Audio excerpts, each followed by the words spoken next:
Salut, c'est Trado, content de vous retrouver pour la mise à jour des zones d'accumulation rationnelle sur les cryptos majeurs. On va commencer tout de suite par Bitcoin. Bitcoin toujours, on va dire, coincé entre un support et une résistance qui forment un canal de latéralisation et surtout apparemment une phase 3 de Weinstein. C'est une phase que l'on appelle de plafonnement. Il faut bien comprendre que ce genre de figure se casse possiblement par le haut ou par le bas, pas nécessairement vers le bas comme beaucoup le craignent. Donc ça veut dire soit une reprise de phase 2, soit un passage en phase 4. Pour l'instant, le rebond se matérialise sur le niveau de support ici.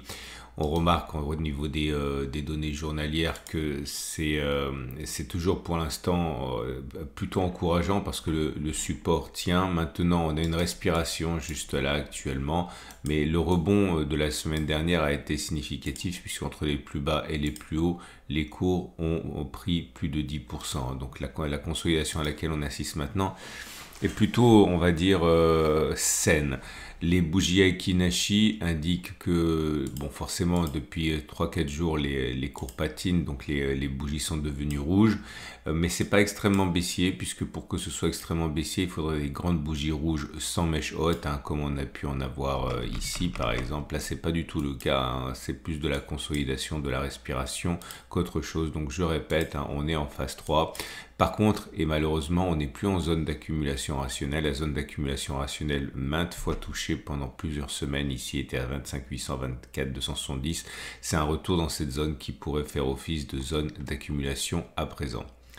On va passer à l'Ethereum qui est dans une configuration également intéressante en ce sens que on confirme le fait que, alors je vous montre les données hebdomadaires, c'est plus important parce que sur les données journalières c'est plus délicat, mais comme vous pouvez le constater ici, on est, il me semble, toujours en phase 3. Maintenant, c'est vrai que la zone, si on regarde bien, est en train d'être cassée. Il y a eu déjà 2 attaques assez meurtrières la semaine dernière et la semaine d'avant.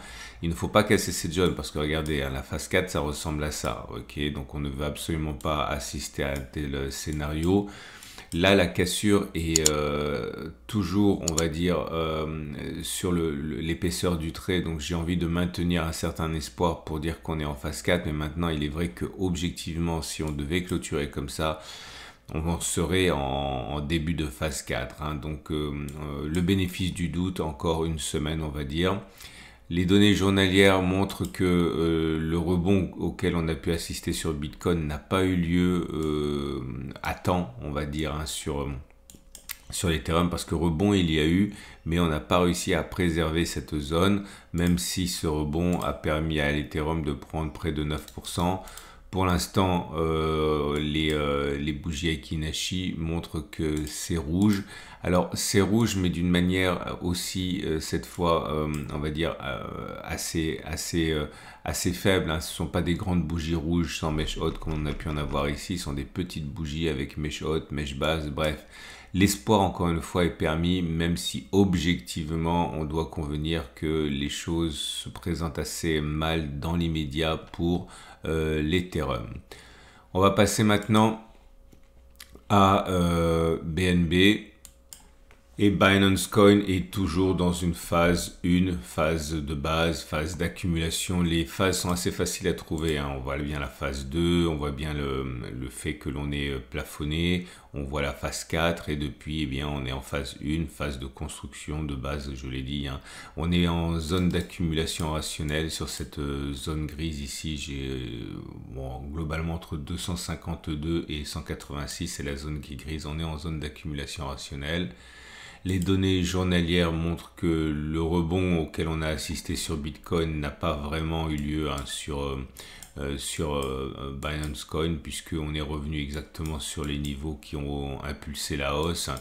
Les bougies Aiki-Nashi pour l'instant ne laissent pas augurer de remontée, d'envolée lyrique ni quoi que ce soit. C'est pas grave, ce sont pas des grandes bougies rouges, mais sont quand même des bougies rouges relativement conséquentes, sans méchotte. Bref, il est plus plausible que l'on continue de baisser sur Binance Coin plutôt que l'on ait fait les plus bas.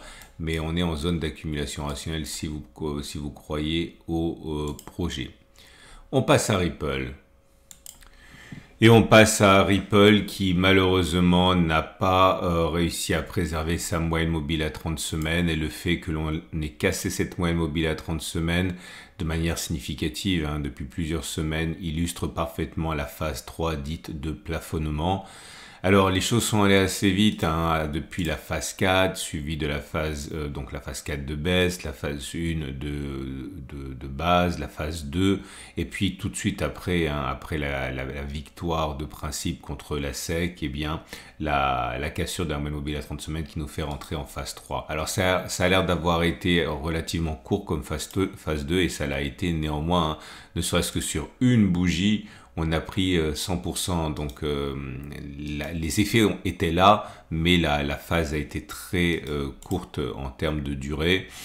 Phase 3, ça veut dire que soit on engage une phase 4 par la suite, soit on réinitie la hausse. Il n'y a aucune raison pour l'instant de privilégier l'un ou l'autre. Ce qui est certain, c'est que si on regarde les données journalières, il y a deux choses. Un, nous sommes, si on croit au projet Ripple, en zone d'accumulation, comprise entre 0,56 et 0,45. Certains peuvent accumuler tout au long de la descente.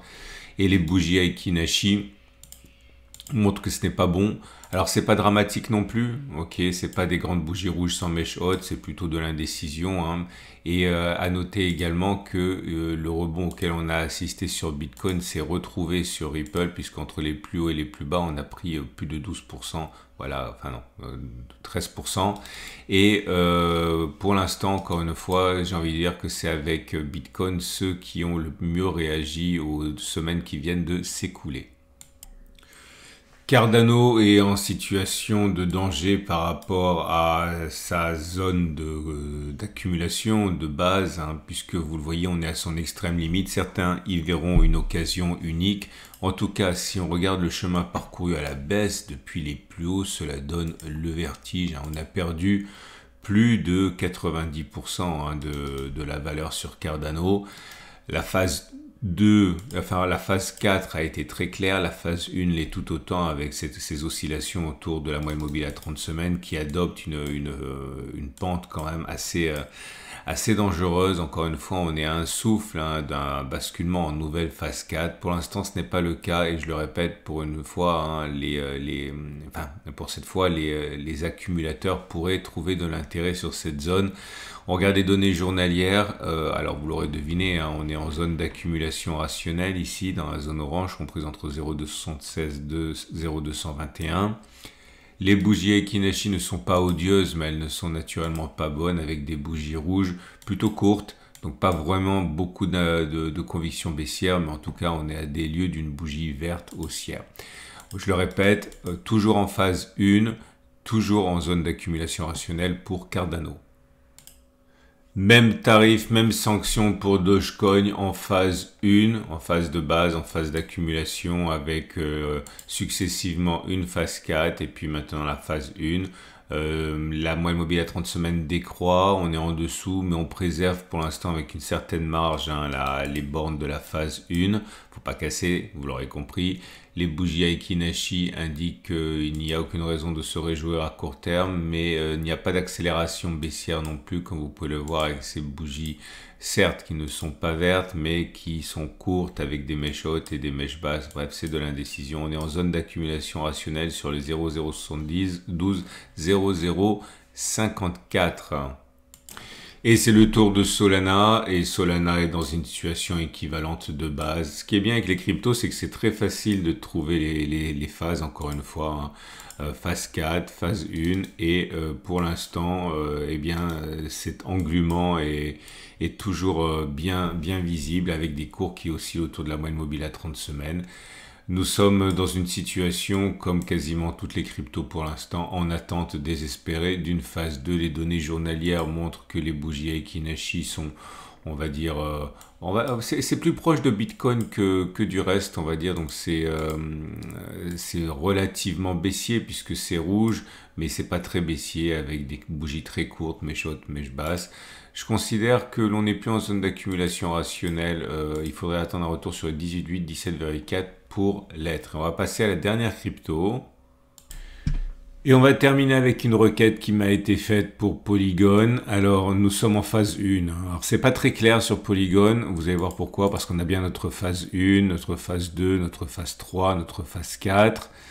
On est repassé ici en phase 1 avant d'avoir un début de phase 2 qui a été avorté. Et on repasse en dessous de la moyenne mobile à 30 semaines qui descend. Donc, on pourrait soit conclure à une phase 4 baissière, soit si on prend un peu de recul, considérer qu'on est toujours dans une vaste zone ici, une de latéralisation.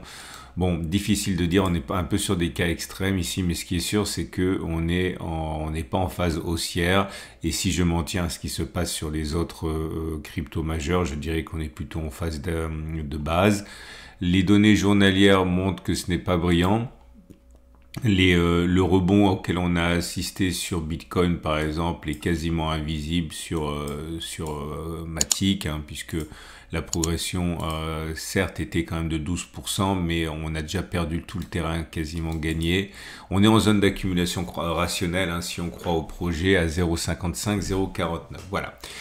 Je vous rappelle que ce format est mis à jour toutes les semaines, notamment le dimanche soir, lundi matin. Si vous voulez devenir autonome par rapport à l'analyse de vos cryptos préférés, vous avez un tutoriel juste en dessous de la vidéo pour apprendre à utiliser Weinstein et pour apprendre à utiliser les bougies Akinashi. Ce sont des liens juste en dessous de la vidéo. Je vous souhaite encore une fois une très bonne semaine et tout en espérant que le rebond sur Bitcoin augure de quelque chose de positif. Je vous souhaite une excellente journée et je vous dis à la semaine prochaine pour la mise à jour.